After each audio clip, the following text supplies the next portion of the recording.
दोस्तों, आज हम जानेंगे कालिदास के विषय में। ठीक है। संस्कृत के बहुत ही चर्चित और प्रचंड विद्वान थे। ठीक है।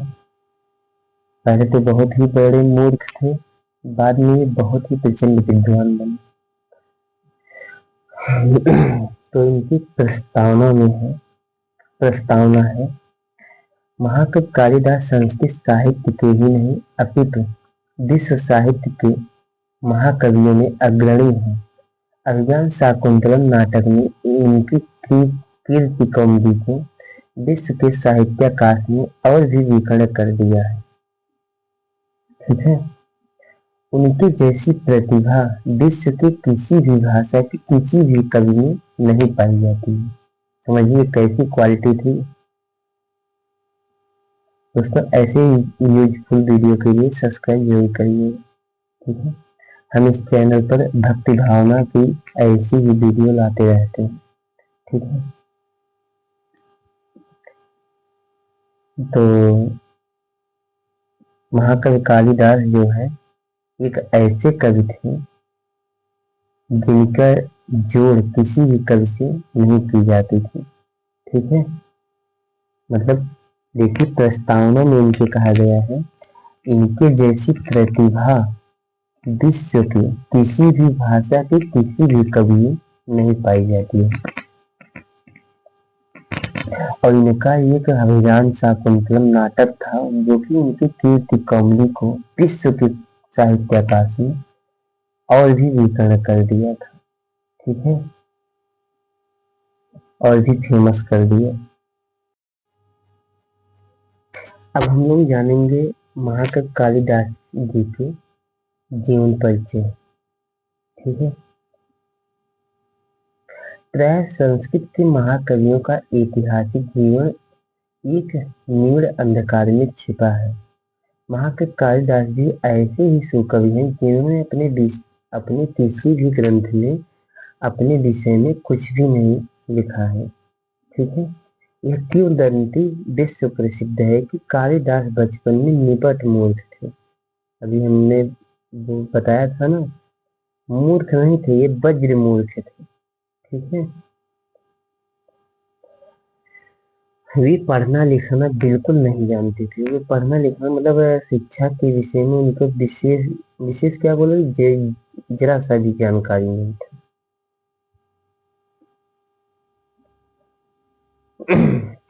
एक विद्योत्मा नामक महाविदुषी राजकुमारी की प्रतिज्ञा थी कि जो मुझे शास्त्रार्थ में हरा देगा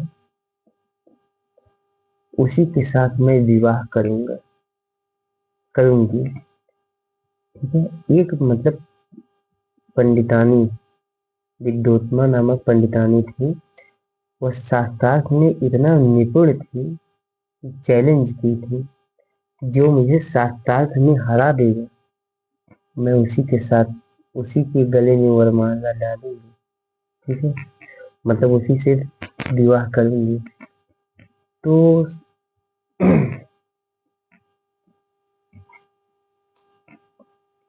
शास्त्रार्थ में काफी पंडित जो है उनसे पराजित हो गए थे। ठीक है। उनकी इस प्रतिज्ञा को लेकर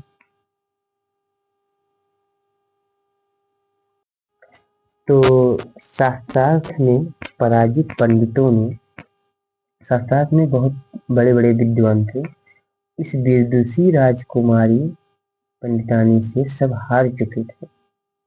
तो द्वेष की भावना आ गई थी मन में इसके प्रति। ठीक है। तो शास्त्रार्थ में पराजित पंडितों ने ईर्ष्या एवं प्रतिशोध की भावना से एक होकर बड़ी युक्ति के साथ उस पंडिता का विवाह वज्रमूर्ख कालिदास के साथ करा दिया।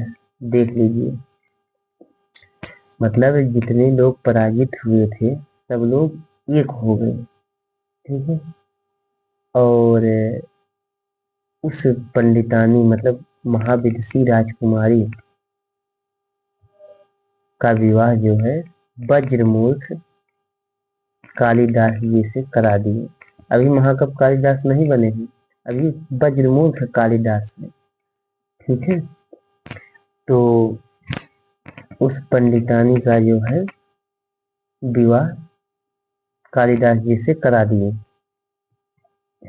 कुछ दिन बाद उसे पंडितों की इस धूर्तता का पता चला। ठीक है, जब कुछ दिन बाद पंडितों की इस धूर्तता का पता चला कि वज्रमूर्ख के साथ हमारा विवाह करा दिए हैं, तब वह बड़ी दुखी हुई। मतलब ज्ञानपूर्ण औरत है तो वो दुखी होगी।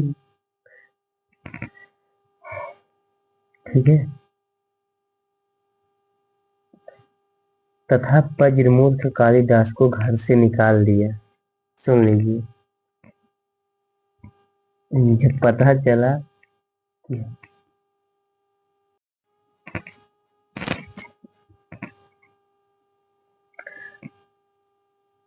चला कि ऐसी ऐसी घटना हो गई है, तो वज्रमूर्ख कालिदास को घर से निकाल दिया। फिर कालिदास जी ने भगवती की आराधना की। ठीक है, देखो अब यहीं से उनकी कहानी शुरू हो रही है। अभी अभी तक वो वज्रमूर्ख कालिदास है, अब ये भगवती की आराधना में संलग्न होने जा रहे हैं, अब महाकवि बनेंगे। ठीक है, जब तक शादी हुई थी उनकी तब तक वज्रमूर्ख थे। शादी हुई नहीं थी, पंडितों ने ढोलता बस करा दिया था तो शादी हुई। ठीक है, फिर कालिदास ने भगवती की आराधना की, उनकी कृपा से वे प्रतिभाशाली कवि बन गए। ठीक है, जब उनकी विद्योत्मा नामक राजकुमारी, मतलब उनकी धर्मपत्नी, उनको घर से निकाल दिया, ये पता चलने पर कि ये तो वज्रमूर्ख है, पंडितों ने तो हमारे साथ धूर्तता की है। ठीक है, फिर जब उनको घर से निकाल दिए तो ये भगवती की उपासना करने लगे, मतलब उनकी आराधना करने लगे, तथा कुछ दिनों के पश्चात वे एक प्रतिभाशाली कवि बन गए। बने भी कैसे, बहुत खतरनाक, प्रचंड। ठीक है, प्रतिभाशाली कवि बने। दोस्तों, मैं फिर से बोल रहा हूँ, अगर वीडियो अच्छा लग रहा हो तो सब्सक्राइब जरूर करिएगा। ठीक है, हम ऐसे ही यूजफुल वीडियो इस चैनल पर लाते रहते हैं, तो आप लोग वीडियो को शेयर करिएगा और चैनल को सब्सक्राइब करिएगा, और लाइक तो बनता ही है भाई। ठीक है,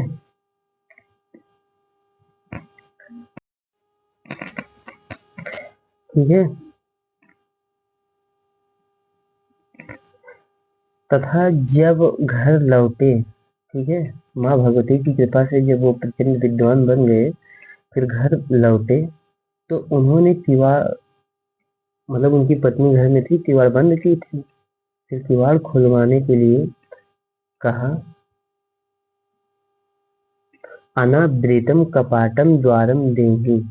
सुन लीजिए, ये शब्द जो है, यही शब्द उनके जीवन का फेमस होने का मुख्य कारण बनेगा। भी सुनिए, अनावृतम कपाटम द्वारम देहि कहा। फिर उनकी पत्नी ने उत्तर में कहा, अस्ति कश्चित वाग विशेष।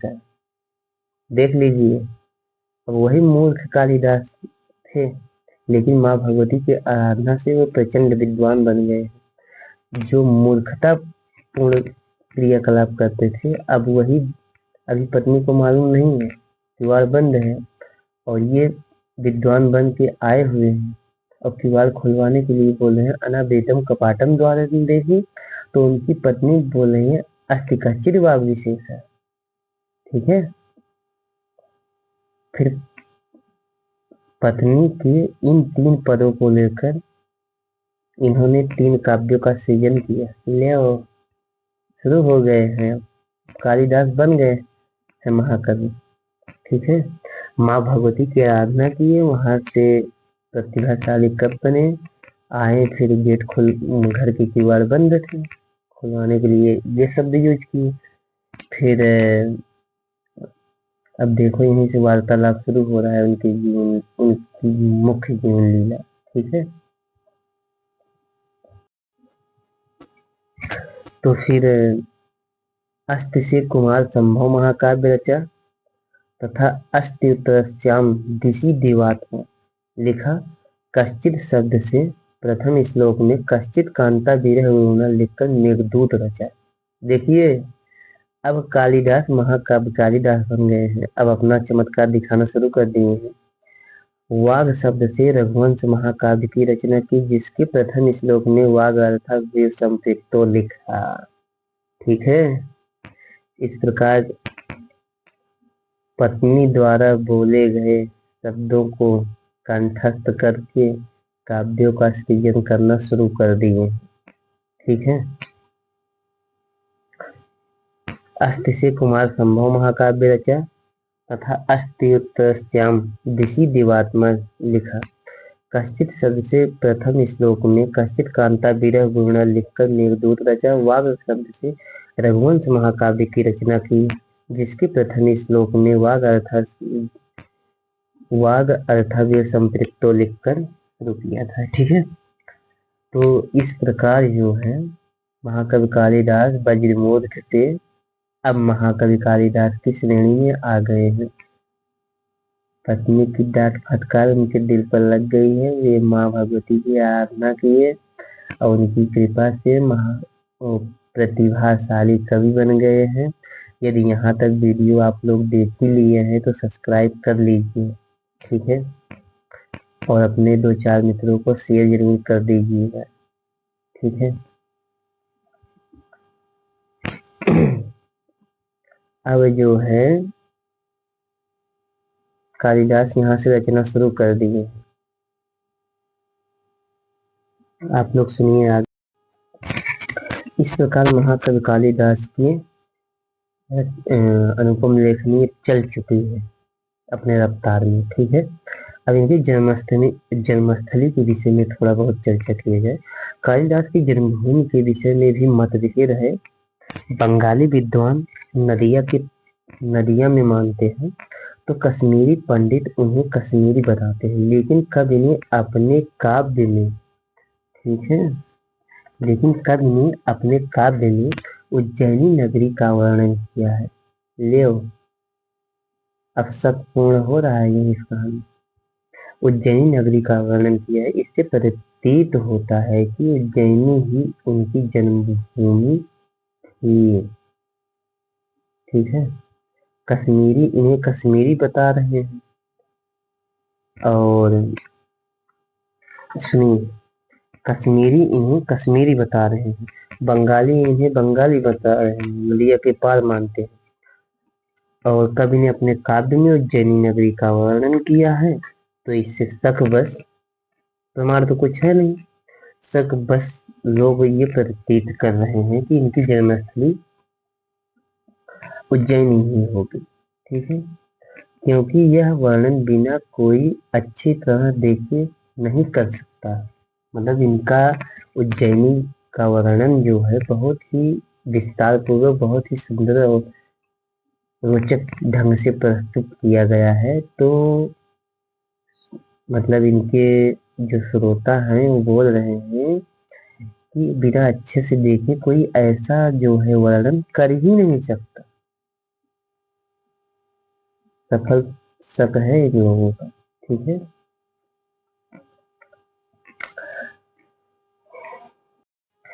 और मेघदूत काव्य में उज्जैनी का टेढ़ा मेढ़ा रास्ता होने पर भी यक्ष मेघ से आग्रह करता है कि आप उज्जैनी अवश्य जाएं। ठीक है, इस प्रकार से मतलब चर्चा हुआ है और उनका जो है वर्णन हुआ है कि मेघदूत काव्य में उज्जैनी का टेढ़ा मेढ़ा रास्ता होने के बावजूद भी यक्ष मेघ से आग्रह करता है कि आप उज्जैनी अवश्य जाएं। यक्ष और मेघ का वर्णन इसमें हुआ है मेघदूत में। ठीक है, तो मेघदूत के यक्ष और मेघ के क्रियाकलाप को इस प्रकार दर्शाया गया है, टेढ़ा मेढ़ा रास्ता को प्रस्तुत किया गया है कि यक्ष मेघ से आग्रह करता है कि आप उज्जैनी अवश्य जाएं। ठीक है, इसके विषय में एक श्लोक है फेमस, आप लोग सुनिए। वक्रः पंथा यद्यपि भवतः प्रस्थितोत्तरस्यां सौधौत संगः प्रणय विमुखो मास्मुहुरुज्जन्या। कोई त्रुटि हो तो क्षमा करना मित्र, ठीक है। कोशिश है पूरा अच्छे से अच्छा और मनोरंजन पूर्ण कालिदास का जीवन परिचय आप लोगों के प्रति प्रस्तुत करूं, ठीक है। ऐसा कि यदि आ भी जाए पेपर में या कहीं चर्चा भी हो जाए तो आप लोग खटाखट लिखते चले जाओ। कालिदास के उज्जैनी की भौगोलिक स्थिति छोटी मोटी नदियों के नाम तथा रास्तों के वर्णन से प्रतीत होता है कि उनका उज्जैनी के प्रति विशेष प्रेम था। देख लो, ये पूरा वर्णन अच्छी तरह किए हैं। कालिदास के उज्जैनी की भौगोलिक स्थिति छोटी छोटी नदियों के नाम तथा रास्तों के वर्णन से प्रतीत होता है कि उनका उज्जैनी के प्रति विशेष प्रेम था। इस आधार पर उन्हें अधिक विद्वान उज्जैनी का निवासी मानते हैं, लेकिन ऐसा नहीं है। मानते हैं पर ये भी बोल रहे हैं कि ऐसा नहीं है। कहानी बहुत घुमा फिरा के लेके चल रहे हैं, ठीक है।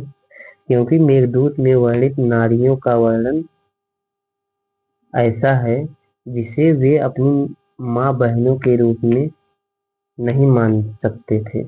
वहां उनकी ससुराल हो सकती है। ले अब तो मैटर बहुत गंभीर चलता है। ससुराल होगी उनका, ठीक है। ससुराल हो सकती है और जहां वे रहे हो, मतलब ससुराल भी है और ससुराल में ये रहे भी, ठीक है। कालिदास का समय, अब हम लोग आ गए उनके समय पर। महाकवि कालिदास के स्थिति काल के विषय में विद्वानों में मतभेद है। इस प्रकार ईसा के पूर्व प्रथम शताब्दी से लेकर छठी शताब्दी का समय माना जाता है। कालिदास के जन्म पर भी मतभेद में 3 मत हैं। ले, उनके जन्म पर भी मतभेद है जिसमें 3 मत हैं। एक दो नहीं, 3 मत हैं। मतलब अपने अपने माध्यम से सब लोग प्रस्तुत किए, जिससे 3 मत जागृत हुआ है। न जन्म ही इनका सही है न कुछ भी, और खतरनाक पंडित बन चुके हैं ये। कुछ विद्वान कालिदास को षष्ठ शतक का मानते हैं, ठीक है। और पहला मत है ये। और दूसरा मत ये है, अन्य विद्वान गुप्त काल में कालिदास की स्थिति मानते हैं। और तीसरा मत है, तृतीय कोटि के विद्वान विक्रम संवत के प्रारंभ के समय का कालिदास का समय निर्धारित करते हैं, ठीक है। इस प्रकार 3 मत हैं और तीनों मत कालिदास के समय का वर्णन करते हैं, ठीक है। अब ये हो गया इनका पूरा जीवन शैली खत्म। अब इनकी रचनाओं पर हम लोग चर्चा करते हैं। कालिदास की प्रमुख रचनाएं, जिसमें काव्य रचना है, सुनिए। काव्य रचना है ऋतु संहार, कुमार संभव, मेघदूत, रघुवंशम। दोस्तों सब्सक्राइब जरूर करिएगा, बड़ी मेहनत लगती है वीडियो बनाने में, ठीक है। तो आप लोग सब्सक्राइब करिए और वीडियो अच्छा लगे तो शेयर करिए, ठीक है। लाइक तो करना ही पड़ेगा भाई जब यहाँ तक आ गए।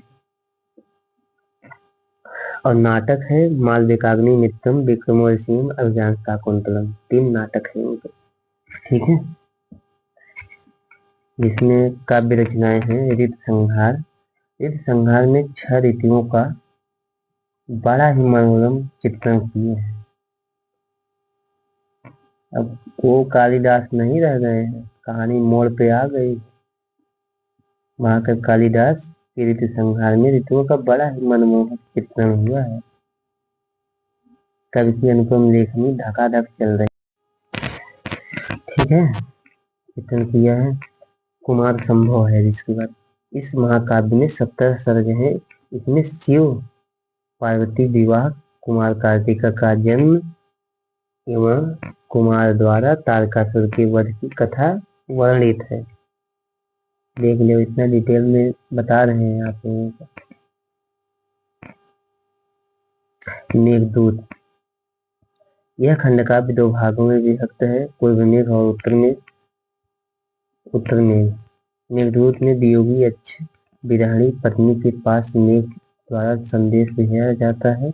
पूर्व मेघ में अलकापुरी जाने के लिए मेघ को विशद मार्ग बताता है। उत्तर मेघ में यक्ष भवन एवं उसकी पत्नी का वर्णन है, साथ ही पत्नी के लिए संदेश है जिसे मेघ यक्षिणी के निकट जाकर सुनाता है।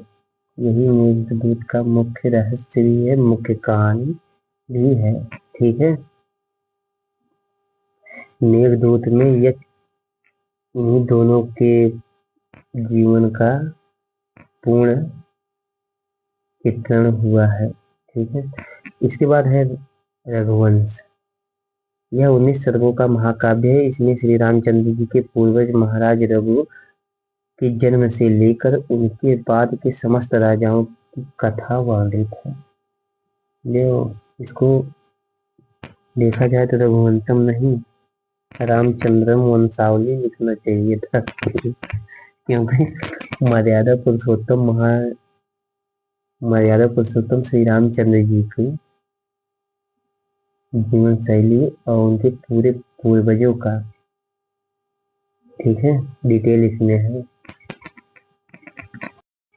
अब सुनिए, हम लोग जानेंगे इनकी नाटक रचनाएं। ठीक है, अभी तक ये काव्य रचनाएं थी, अब नाटक रचनाएं हैं।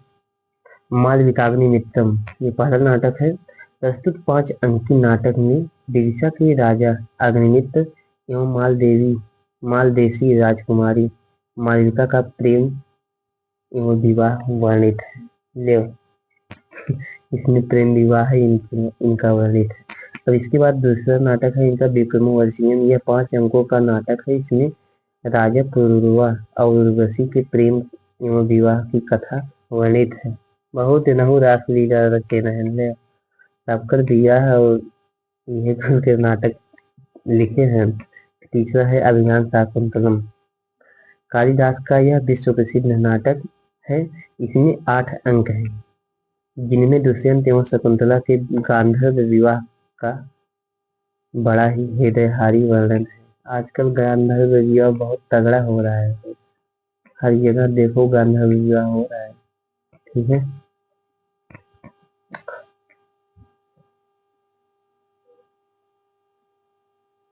इस प्रकार इनके ये नाटक रचनाएं थे और काव्य रचनाएं थे, इनकी जीवन शैली थी। वीडियो अच्छा लग रहा हो तो आप लोग सब्सक्राइब करिएगा। यहाँ तक देख लिए हो तो लाइक शेयर और मित्रों में जरूर शेयर करिएगा। कोई ग्रुप अगर बनाए हो तो उसमें डाल दीजिएगा। ठीक है, वीडियो को हम यहाँ समाप्त करते हैं। जो त्रुटि हो उसको अनदेखा कर दीजिएगा, कमेंट के माध्यम से हमें बता दीजिएगा। ठीक है, और बताना अच्छे शब्दों में, जिससे हमें भी अच्छा लगे और भी अच्छा प्रस्तुत करने की